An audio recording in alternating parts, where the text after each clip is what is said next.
তাকায় আমি আপনার ভোট নেব না, আমি আপনার ইজ্জত নেব, আমার এটা ভিডিও ক্লিপে ভাইরাল কথা আছে। আমি যদি চোখ দিয়ে আপনার দিকে তাকাই, আপনার দৃষ্টির দিকে তাকাই, আপনার চেহারার দিকে তাকাই, আপনার শরীরের দিকে তাকাই, ইসলাম বলছে আমার মধ্যে কুপ্রবৃত্তি আমাকে সব সময় দাবিত করে।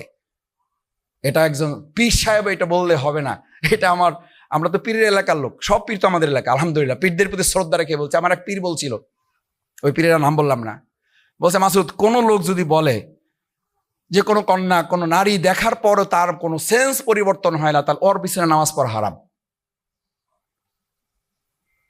ওর পিছে আমি বললাম, হুজুর এটি কি করলেন? এ তো আল্লাহর ওলি, এ তো বিরাট ব্যাপার স্যাপার, যে কোনো তার চেঞ্জ নাই, কোনো তার ইয়ে নাই, ইমোশন নাই, বিরাট ব্যাপার, আল্লাহর সাথে ডাইরেক্ট লাইন। বলছে ডাইরেক্ট না, ওটা ইবলিসের সাথে ডাইরেক্ট লাইন। কারণ প্রথম কথা হলো মিথ্যা কথা বলছে, কারণ এটা হলো আল্লাহ দেওয়া নিয়ম, এই নিয়মটাকে সে অস্বীকার করছে।